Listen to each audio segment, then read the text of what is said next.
Mesdames, Messieurs, bonsoir et bienvenue dans cette autre édition de En route pour la présidence. En route pour la présidence, c'est le programme spécial de votre chaîne de télévision HTV pour vous permettre de suivre la campagne électorale pour le scrutin présidentiel du 7 octobre 2018. La campagne telle qu'elle va, ses acteurs, ses faits majeurs, ses enjeux, son jeu.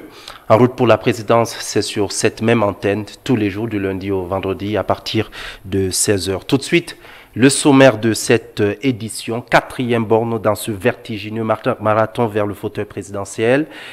Est-elle un moteur diesel? Eh bien, la campagne électorale continue de monter en régime. Les candidats labourent le champ politique. Sur le terrain comme sur la toile, les journées de travail ne s'achèvent plus. Qui est où et qui fait quoi? Réponse dans quelques minutes dans cette édition à travers les comptes rendus et les reportages de nos équipes sur le terrain. Nous sommes donc de plein pied dans la campagne électorale. Pourtant, beaucoup d'entre nous ne savons pas vraiment ce que c'est. Heureusement, Xavier Messé est au maquillage. Il nous rejoindra sur ce plateau en deuxième heure de cette édition pour nous l'expliquer dans sa chronique. Et enfin, nous donnerons la parole aux acteurs de premier plan et notamment les représentants des candidats en lice. Est attendu sur ce plateau pour cette édition Jean-François Mebenga, représentant du candidat du RDPC Paul Biya. Mesdames, Messieurs, installez-vous confortablement car tous nous sommes en route pour la présidence.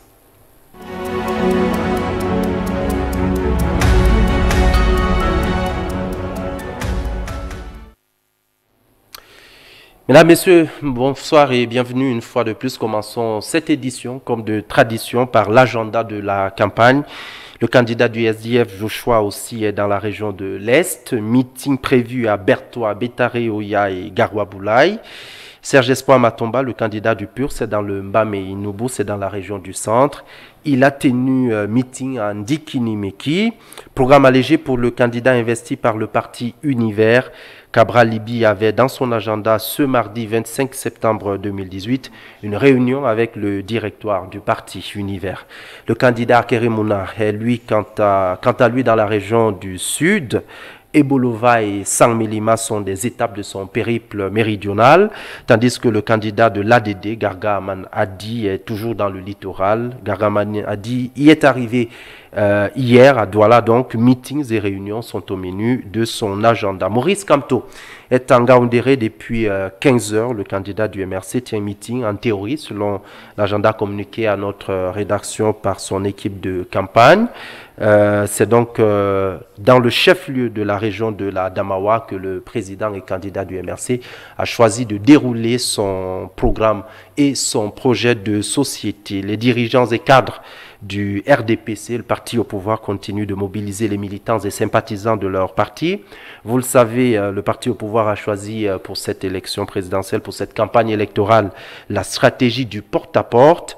Le lamido de Garoua, Alim Garga Ayatou, a lancé la campagne du RDPC dans la région du Nord ce mardi. Le candidat du RDPC, Paul Biya, reste attendu sur le terrain. Le candidat Franklin Ndifort est... quant à lui, à Douala, il était à Douala donc hier, il a tenu un grand meeting au stade de Sikam. Aujourd'hui, ce mardi, eh bien, il était attendu à Kribi et enfin à l'UDC de Adamou Ndamdioya. Eh bien, l'équipe de campagne du littoral a été installée ce mardi 25 septembre 2018 à Douala. Sur le terrain, c'est la grande effervescence.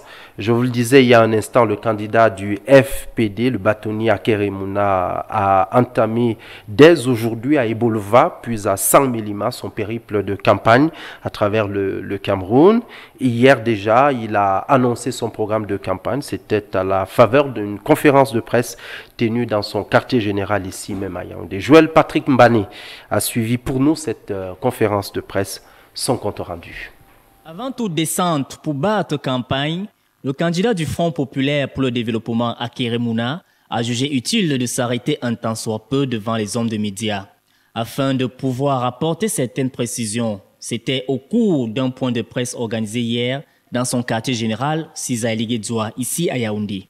Le candidat Mouna est revenu sur les raisons qui l'ont motivé à se porter candidat à l'élection présidentielle.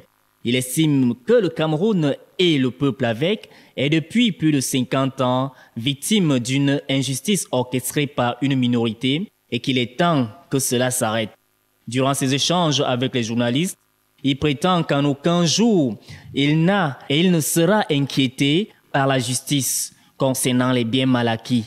Il n'a d'ailleurs pas hésité à brandir les documents attestant sa déclaration des biens et l'attestation de non-redevance à la Direction générale des impôts.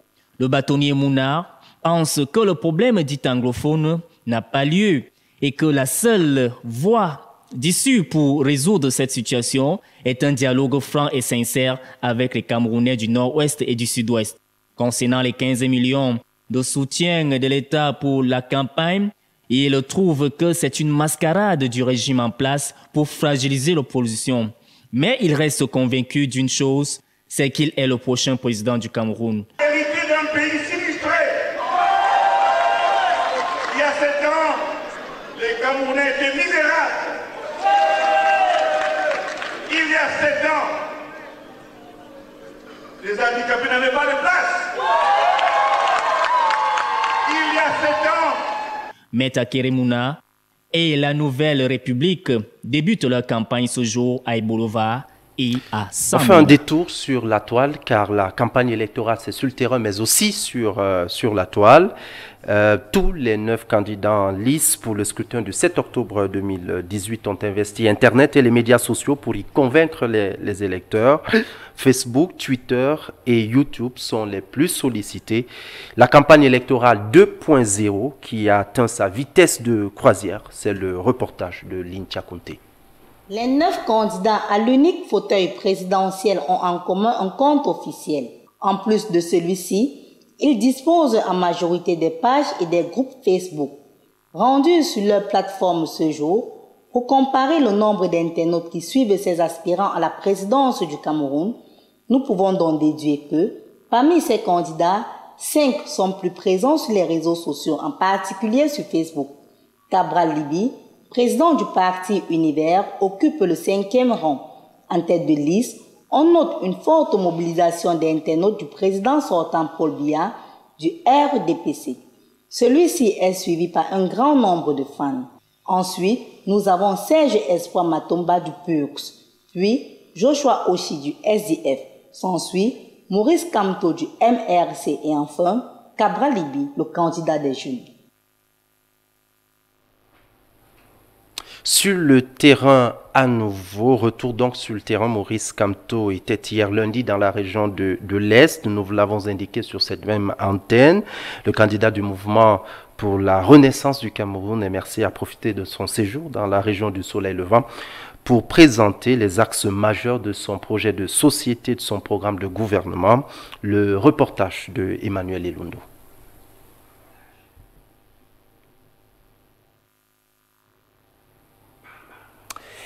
Le reportage de Emmanuel Elundo que nous devrions retrouver dans la suite de ce journal. Emmanuel Elundo qui devrait donc nous rendre compte du séjour dans la région de l'Est du candidat du mouvement pour la renaissance du Cameroun, MRC, Maurice Kamto. Depuis quelque temps, plusieurs partis politiques de l'opposition ont décidé de se rallier au parti au pouvoir, le RDPC. Il s'agit notamment du FSNC de Issa Tiroma Bakari, de l'UPC, tendance Robert Bapo Lipot, et du parti Merci de Isaac Feuzeux, entre autres.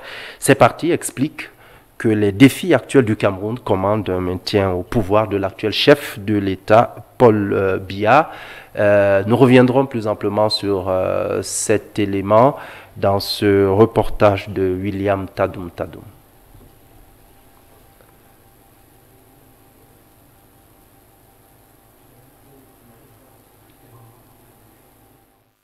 Après ces passages marqués le week-end dernier à Douala, Edea, Pouma, Ezeka et Boumniebel, le candidat du MRC Maurice Kamto est revenu sur Yaoundé d'où il s'est rendu à Ayos dans la matinée du lundi 24 septembre 2018. Ses militants l'ont ensuite reçu dans la ville d'Abongbang en début de matinée. L'après-midi fut consacré aux villes de Doumé et Bertois où les foules sont également venues nombreuses pour voir le tireur de pénalty gagnant pour la présidentielle 2018. Au même moment, du côté de l'arrondissement de Beka, dans le Faro, à quelques kilomètres des frontières avec le Nigeria, l'Académie nationale du MRC poursuivait sa formation des formateurs en observation électorale. Le candidat de la Renaissance du Cameroun et ses militants font preuve de détermination pour le changement qu'ils souhaitent en 2018. Emmanuel Elundu qui nous rendait compte du séjour du candidat du MRC, Maurice Kamto, dans la région de l'Est. Nous continuons donc de suivre toutes les activités liées à la campagne électorale et les activités des candidats et de leurs états-majors, tant sur le terrain que sur la toile, dans cette émission En route pour la présidence. Merci de nous rester fidèles. Nous marquons une courte pause en régie, puis nous prenons la seconde partie de cette émission qui est consacrée à la chronique de Xavier Messé.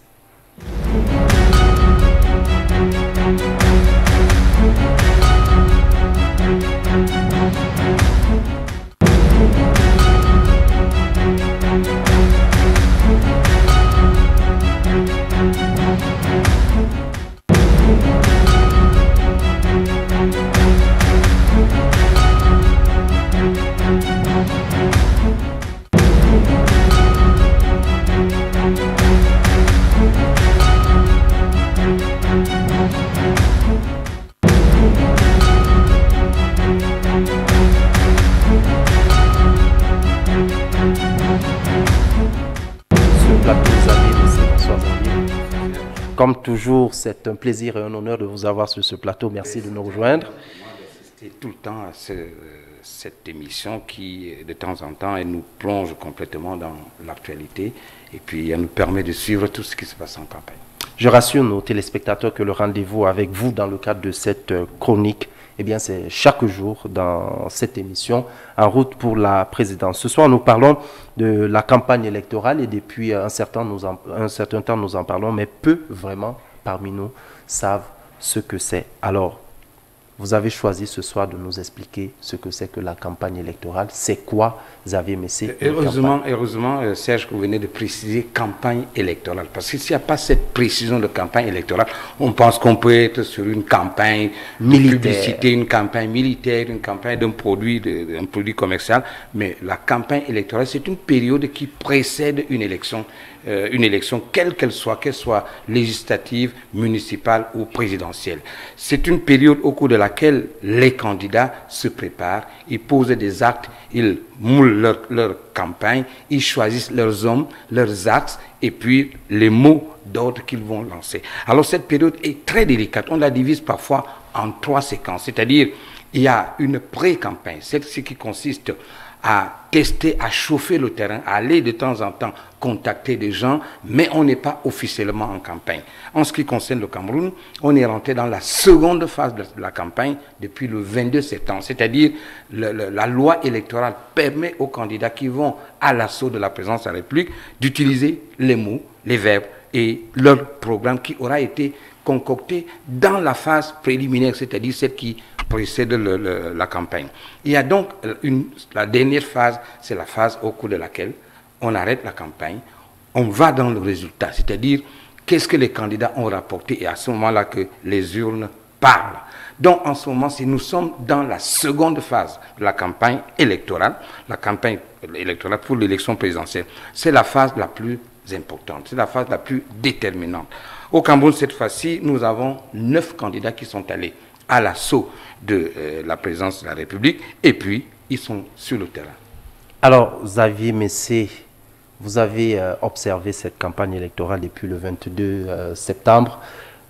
Vous avez remarqué quelque chose de bizarre, nous disiez-vous. C'est que si nous revenons au terme de la définition d'une campagne électorale, c'est que les candidats vont à l'assaut avec comme instrument, avec comme outil leur programme, leur slogan. Et ils se font vendre, ils se font connaître. C'est à partir de cela qu'ils sont en train de recruter les candidats, les électeurs, ceux-là qui vont les accompagner dans les urnes pour que, pourquoi pas, gagner cette élection. Alors on a constaté que sur les 9 candidats, il y a effectivement 8 qui sont sur le terrain. Ils battent campagne, ils mouillent le maillot.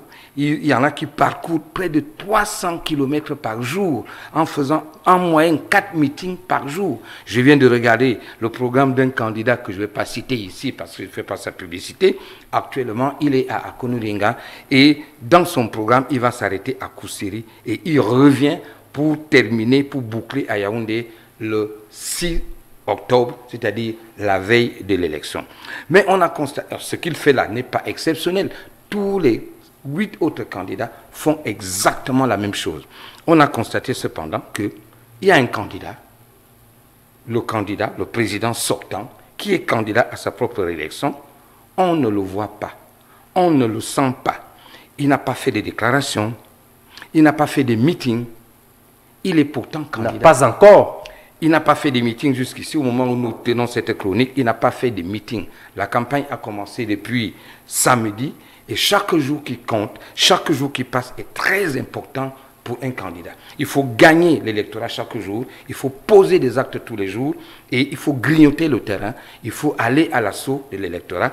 Et nous avons constaté que le président sortant, candidat à sa propre réélection, n'a pas fait de signe. On a pourtant constaté que, dernièrement, ces lieutenants ont fait dédicacer à travers le ministre en charge des arts et de la culture un livre qui a été publié en 1987 au titre de « Pour le libéralisme communautaire ».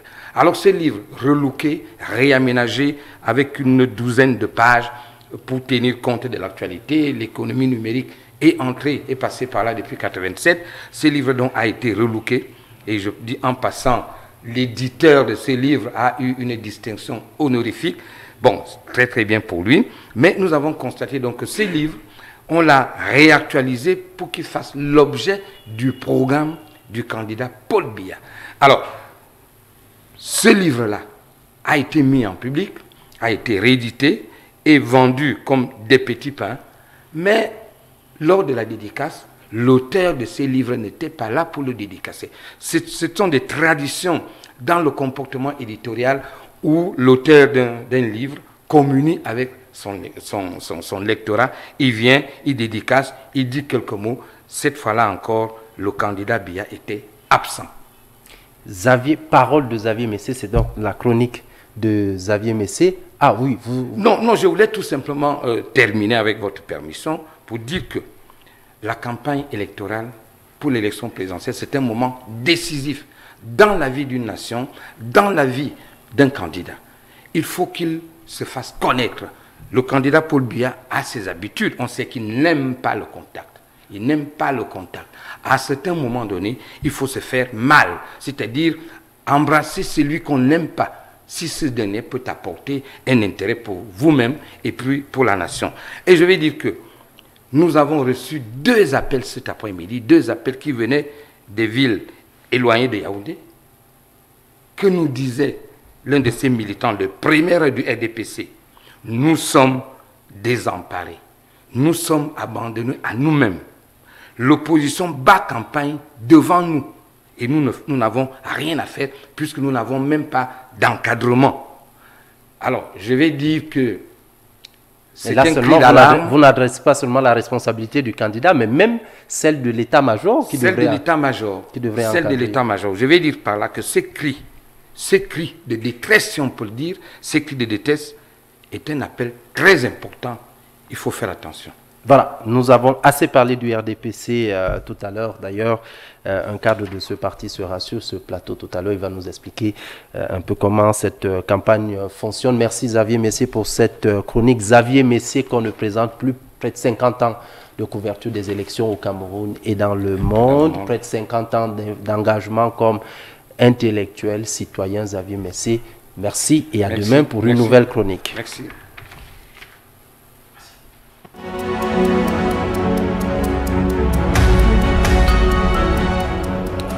C'est le moment de donner la parole aux principaux acteurs de cette élection présidentielle. Nous vous avons promis que chaque soir, nous recevrions sur ce plateau les représentants des candidats en lice. Et bien, ce soir, nous recevons Jean-François Mebenga, qui est donc un cadre du RDPC. Il nous expliquera tout à l'heure la stratégie et les points forts de la campagne du candidat du RDPC, Paul Biya. Mais nous marquons une courte pause en régie.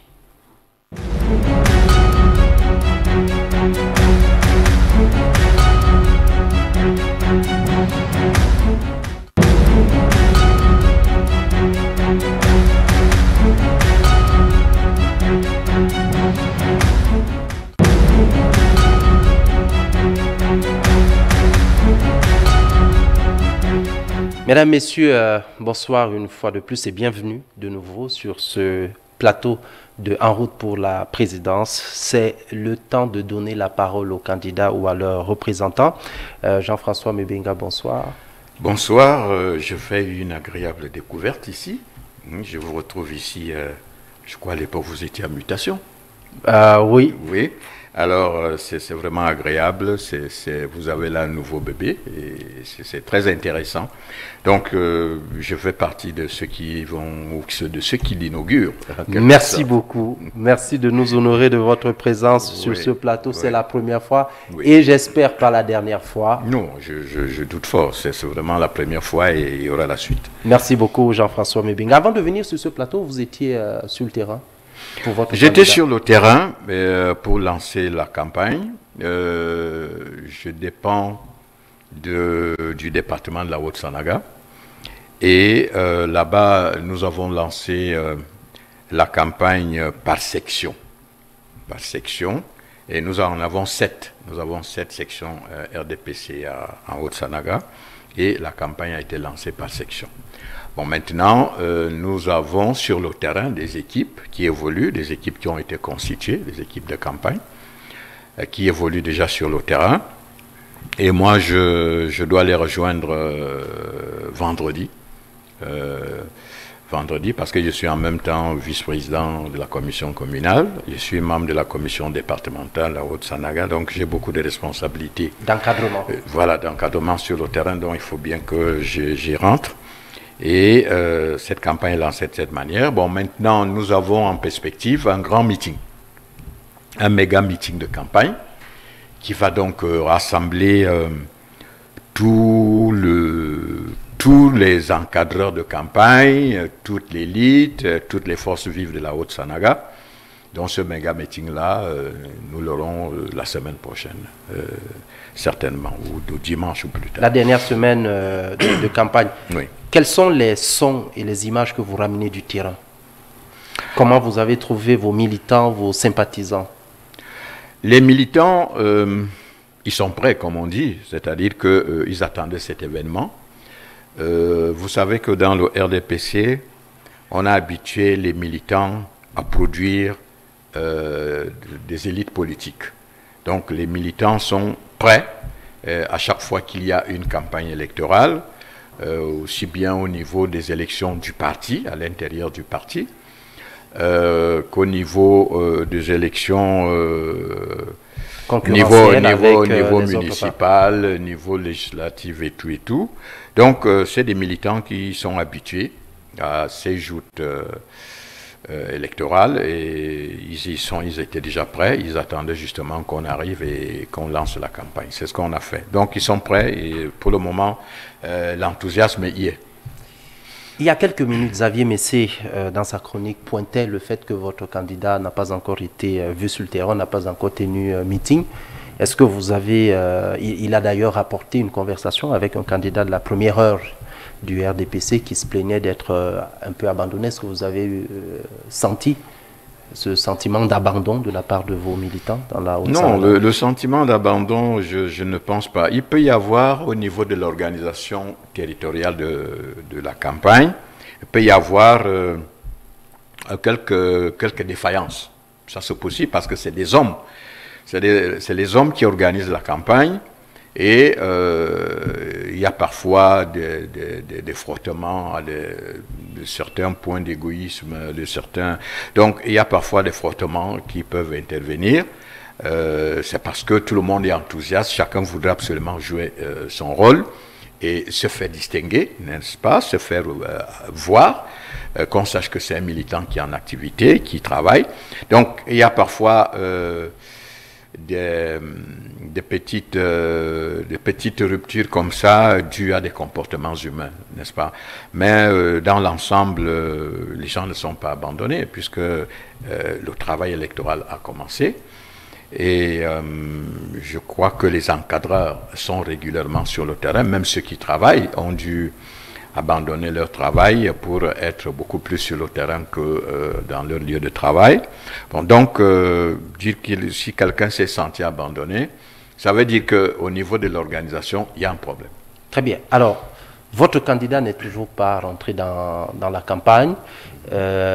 Certains dans votre parti s'en inquiètent. Oh, ils s'en inquiètent, ils connaissent la tradition. Chacun a sa méthode. À ce niveau-là, au niveau de la campagne. La campagne est une chose, la campagne électorale, surtout au niveau de l'élection présidentielle, est une chose très importante. On ne peut pas la prendre à la légère. Moi, j'ai vu ici, pendant la période qu'on a appelée la pré-campagne, or, ce n'est prévu dans aucun texte, la pré-campagne. Bon, il y a eu ce vide-là, comme il y a eu un vide, les gens se sont engouffrés dans ce vide pour mener campagne, et d'autres ont oublié qu'il y avait la véritable ligne droite devant, c'est-à-dire les 15 jours au cours desquels il faut effectivement mener campagne. Selon la loi. Et on a donc l'impression qu'il y en a qui se sont essoufflés.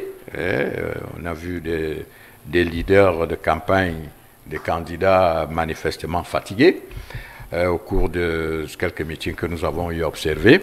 Mais le président lance d'abord la machine, c'est-à-dire l'infrastructure de campagne, la machine, les états-majors de campagne, qui le dévancent, qui sont sur le terrain, et qui, par la suite, parce que ça aussi il faut le savoir, par la suite, lui adresse un rapport pour dire, mais attention, dans telle zone, nous avons rencontré telle résistance. Dans telle zone, on dit ceci ou on dit cela. Dans telle autre zone, les gens ne sont pas contents parce que y a des retraités qui n'ont pas eu, c'est pas moi, leurs droits, etc. Donc, on lui fait un rapport de campagne. C'est à partir de ce rapport qu'il identifie les coins qu'il va visiter. Donc, c'est ce qui se passe. Il va faire sa descente sur le terrain, mais il attend les rapports qui vont lui venir du terrain et il saura où est-ce que c'est chaud. Et là, il faudra qu'il y aille. Donc, il ne peut pas, tel que je vois les gens faire le tour du Cameroun absolument, de l'est à l'ouest, du nord au sud. Bon, dans tout ça, est-ce que vous avez identifié les publics auxquels vous vous adressez? Est-ce que vous les avez identifiés? Est-ce que vous savez où est-ce que vous mettez les pieds? Donc, tout simplement parce que vous voulez faire campagne. Vous allez... bon, même là où vous ne trouverez pas des niches, n'est-ce pas, des niches d'électeurs. Bon, donc, le président, lui, il a une méthode, c'est que les gens, ceux qui sont souvent sur le terrain, vont lui faire un rapport de campagne, n'est-ce pas, un premier rapport, un pré-rapport, et à partir duquel il va identifier les zones qu'il va visiter. Jean-François Mebenga, merci. Mais nous vous gardons sur ce plateau pour quelques instants. Nous allons précisément regarder un reportage du RDPC. Vous le savez mieux que nous ici. Eh bien, depuis quelque temps, plusieurs partis politiques de l'opposition ont décidé de rallier la campagne du candidat du RDPC. Il s'agit notamment du FSNC de Issa Tiroma Bakari, de l'UPC Tendance Robert Bapo-Lipo, du parti Merci de Isaac Feuzet, entre autres. Ces partis expliquent que les défis actuels du Cameroun commandent un maintien au pouvoir du candidat donc du RDPC Paul Biya, ainsi que Le Monde, ce reportage de William Tadoum Tadoum. C'est proprement avoir les yeux fermés, sans jamais tâcher de les ouvrir, que d'aller aux élections présidentielles pour ne pas donner son vote au candidat Biya. Cette réflexion cartésienne, froidement transposée dans le cadre de la campagne présidentielle en cours au Cameroun, est devenue un refrain très répandu. Contre toute attente, elle constitue par ailleurs l'argument fort que brandissent les partis de l'opposition qui, sans vergogne, ont choisi de se rallier au Rassemblement démocratique du peuple camerounais RDPC. Le 20 juillet dernier, 20 partis de l'opposition ont apposé leur signature sur une liste comme gage de leur engagement pour soutenir le candidat Biya à l'élection du 7 octobre prochain. Parmi ces partis sont recensés l'Union des populations du Cameroun UPC de Robert Bapolipote, le Front pour le salut national du Cameroun FSNC d'Issa Chiroma Bakari, les Patriotes démocrates pour le développement du Cameroun PADEC de Jean de Dieu Momo. Que de farouches opposants, des chasseurs de lions devenus du jour au lendemain les gardiens du lion. Puisque, depuis le lancement de la campagne le 22 septembre dernier, ils sont bel et bien présents aux côtés des militants et militantes du Parti de la Flamme, avec chacun un lot de raisons brandies pour valoriser leur choix. Pour les responsables de l'ANDP, parti de l'Alliance pour la démocratie et le progrès, le candidat du RDPC est le meilleur pour tous. La raison est simple, il a tenu les promesses faites au début du septennat qui s'achève. Dans le contexte de paix négatif actuel, Jean de Dieu Momo argue que s'allier à Paul Biya, c'est être dans le camp du réalisme et de la victoire. Dans ce jeu d'alliance, avec le RDPC, les parties prenantes jouent à franc jeu. À cette heure, plus de 25 000 personnes vivant dans le septentrion ont été sensibilisées par le Front pour le salut national du Cameroun à voter le candidat Biya, ce qui n'est qu'un exemple parmi des milliers d'autres. C'était donc le reportage de William Tadoum Tadoum sur l'alliance qui se constitue autour du candidat du RDPC, le président sortant Paul Biya. Jean-François Mebenga, vous êtes satisfait de cette alliance politique autour de votre candidat? C'est une tradition en démocratie, c'est-à-dire qu'à la veille d'une élection aussi importante que l'élection présidentielle, il y a souvent des alliances. Il y a des alliances. Vous avez des gens qui apprécient le projet de société du RDPC et qui sont prêts à l'accompagner. Donc, il n'y a pas un problème d'idéologie entre ceux-là et l'idéologie du RDPC à partir de ce moment. C'est des gens qui estiment qu'en fait, si l'objectif, c'est le Cameroun, développer le Cameroun, faire en sorte que les Camerounais vivent bien et dans la paix, mais alors, pourquoi nous disséminer? Alors, on va soutenir la force qui est déjà en présence et nous allons la porter au pouvoir. Donc, voilà au niveau des alliances, comment est-ce que les gens raisonnent. Le candidat du RDPC, le président Paul Biya, est au pouvoir depuis 1982. Qu'est-ce qu'il propose aux Camerounais pour les 7 prochaines années qu'il n'a pas encore fait depuis 1982? Bon, malheureusement pour lui, il a connu beaucoup de perturbations dans sa gouvernance. Nous avons connu une longue... Comme beaucoup d'autres chefs d'État ou tous les autres chefs d'État? Non, pas exactement la même chose. C'est-à-dire que les faits conjoncturels, les problèmes, les crises et tout ça, les défis à relever ne sont pas toujours les mêmes. Bien que nous soyons à peu près sur le même palier, c'est-à-dire des pays sous-développés qui cherchent à sortir de ce sous-développement. Donc, le président Biya a connu, le pays a connu une grande crise économique. Une grande crise économique qui nous a infligé un retard de 20 ans de développement, puisque la crise a duré 20 ans. Donc ça nous a fait 20 ans de retard de développement. Alors au sortir de cette crise, il a décidé d'essayer d'avaler des bouchées doubles pour mettre en place un modèle économique qui permette aux Camerounais, n'est-ce pas, d'oublier ce passé. Et pour mettre en place un modèle économique, il fallait justement qu'ils mettent en place des infrastructures économiques solides qui peuvent stimuler la croissance. Parce que le problème qui se pose aujourd'hui, c'est que pendant 20 ans, des Camerounais naissaient, il n'y avait pas de travail, Et aujourd'hui, il y a eu cumul au niveau du chômage, il y a eu cumul au niveau de la pauvreté monétaire. Et ça fait que là, il faut avaler des bouchées doubles pour essayer, n'est-ce pas, de combler le gap. Bon, donc, c'est pour cela qu'il fallait commencer par des infrastructures économiques de base. Parce que vous ne pouvez pas créer des richesses sans route, sans port, sans énergie électrique ou autre énergie, etc., etc. Il y a des éléments déterminants pour qu'il y ait développement économique. Bon, donc, il a commencé par ces éléments-là. Bon, maintenant, les chantiers sont prêts, mais il reste un certain nombre de connexions, des raccordages, c'est-à-dire que vous avez des barrages hydroélectriques qui sont prêts, mais qui doivent fournir de l'électricité. Menvele, par exemple. Menvele, etc. Qui doivent fournir de l'énergie électrique. Mais maintenant, il faut transporter cette énergie électrique pour partir de là-bas jusqu'à Douala, Moloune, etc. Réseau, voilà. Donc, il faut transporter cette énergie. Bon, donc là, le grand défi se situe maintenant à ce niveau-là, c'est-à-dire pouvoir transporter cette énergie pour électrifier le Cameroun et faciliter l'industrialisation. Donc, ça fait donc pour cette autre élection, il faut parachever ces sentiers pour atteindre effectivement l'objectif qu'il s'était proposé, à savoir, après lui, on le prendrait pour quelqu'un qui aura apporté la démocratie et la prospérité au Cameroun. Okay. Donc, il est justement calé à ce niveau-là sur ce projet, sur ces objectifs qu'il voudrait atteindre. Tout est en place déjà au niveau des infrastructures économiques, tout est en place. Maintenant, il faut donc que ça entre, que ça fonctionne, parce que quand ça va fonctionner, ça va résoudre en grande partie le problème d'emploi. Parce que à partir des barrages, vous avez le réseau des transports qui va utiliser des milliers de personnes. En dehors du réseau des transports, vous aurez des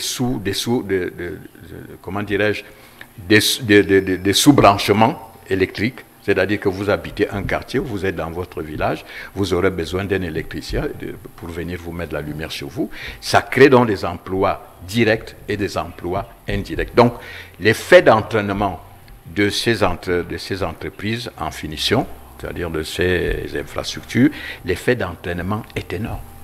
Donc, il faut parachever ces chantiers. Ça, c'est la première priorité, le premier objectif pour cette élection.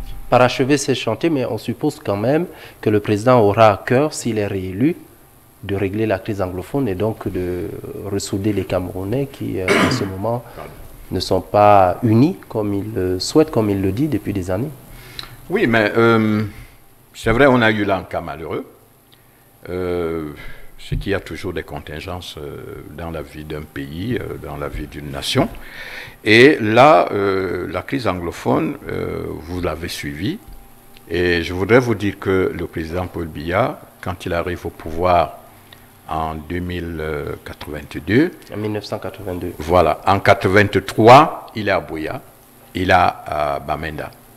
Donc, pour dire... Parce qu'en fait, il y a eu comme un relâchement au niveau des prescriptions qui doivent consolider cette unité, n'est-ce pas? Il y a eu un certain relâchement. Il y a eu ce qu'on peut appeler le complexe de la majorité francophone. Il y a eu cette tendance, c'est-à-dire vous avez un ministère où l'on a recruté un traducteur français-anglais, mais qui n'a rien à faire. Alors que pendant ce temps, il y a des textes qui sortent en français. Donc, bon, maintenant, le président Biya a corrigé tout cela.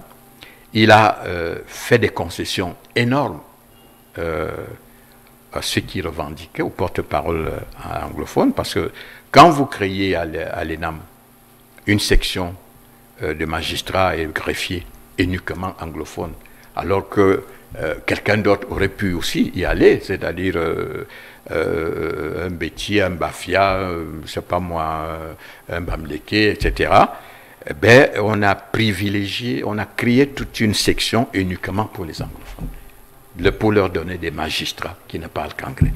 Bon, ça c'était un gros sacrifice, et quelque part, ça déséquilibre quelque peu. Mais le président a fait ces concessions-là. Il en a fait beaucoup d'autres parce qu'effectivement, il voulait résoudre tous les problèmes pendants. Et avant, ça lui-même l'a fait. C'est-à-dire que, vous voyez, Bamenda, le président a été à Bamenda 3 fois. Il a organisé un commis, il a créé le RDPC là-bas. Question d'intégrer davantage ces gens pour qu'ils comprennent qu'ils sont tous Camerounais. Il n'y a pas de discrimination quelconque. Bon, c'était la même chose à Boya, etc. Il est allé à... Avec la fête de la réunification. Bon, la fête de la réunification, il a organisé là-bas.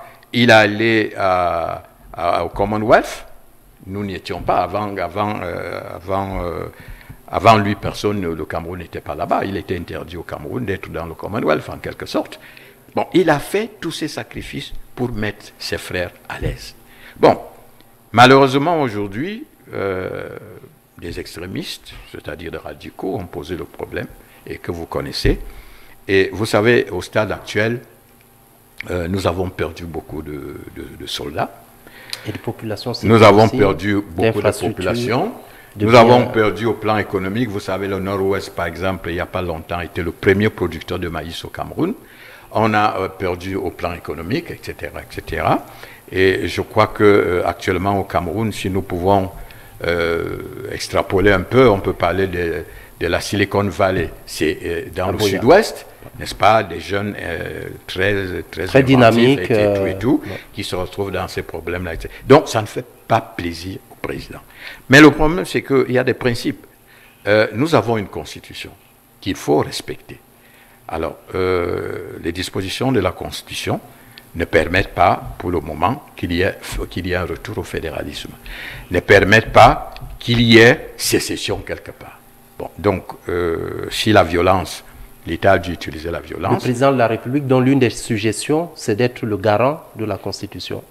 Il est le garant de la Constitution. Tant que c'est cette Constitution-là que nous avons, c'est lui le gardien. Donc, peut-être que demain, on aura une autre Constitution qui pourra apporter d'autres éléments. Mais pour le moment, nous avons une Constitution et c'est celle-là qu'il faut respecter. Et c'est ce que le président fait. Et là, pour le moment, on ne peut pas accepter la sécession. C'est impossible. C'est impossible. Et nous ne sommes pas, le Cameroun n'est pas le seul pays à avoir ce penchant. Vous-même, vous avez suivi, vous êtes journaliste, vous avez suivi en Espagne, peu partout. Quand il y a eu ce genre de situation, personne ne peut intervenir. Parce que j'ai vu les gens appeler la communauté internationale, etc., etc. Personne ne peut soutenir que le dépassement d'un État souverain, comme ça, par des individus qui ont leurs ambitions. Jean-François Mebenga, nous vous inviterons à l'occasion d'une autre émission que nous organisons ici sur HTV, Chantier Politique. Nous aurons l'occasion de vous inviter sur cette émission pour discuter en profondeur de ces sujets. Une dernière question avant de se séparer. Votre candidat descend sur le terrain quand? Je n'ai pas le calendrier. Vous n'avez pas son calendrier? Non, le calendrier est en cours. Je ne peux pas... Est-ce que vous savez au moins si dans le cadre de cette campagne... Je ne peux pas anticiper. Vous savez au moins si dans le cadre de cette campagne, il ira battre campagne dans les régions du nord-ouest et du sud-ouest? Il va battre campagne dans les régions. Et puis, il y a également les problèmes de sécurité. Dans les régions du nord-ouest et du sud-ouest? Il va choisir au moins... Il y a 10 régions. Il en choisira peut-être 5 ou 6. Jean-François Mebenga, merci d'être venu sur ce plateau, comme je le disais tout à l'heure. J'espère que ce n'est pas la dernière fois que vous nous fassiez l'honneur. Bien, lorsque vous me faites signe, si je suis disponible, je ne manquerai pas d'y aller. Bonne campagne et bonne chance à votre candidat. Ok, merci. Mesdames, Messieurs, merci d'être restés en notre compagnie tout au long de cette émission. Nos programmes se poursuivent sur HTV. À demain pour une autre édition de En route pour la présidence.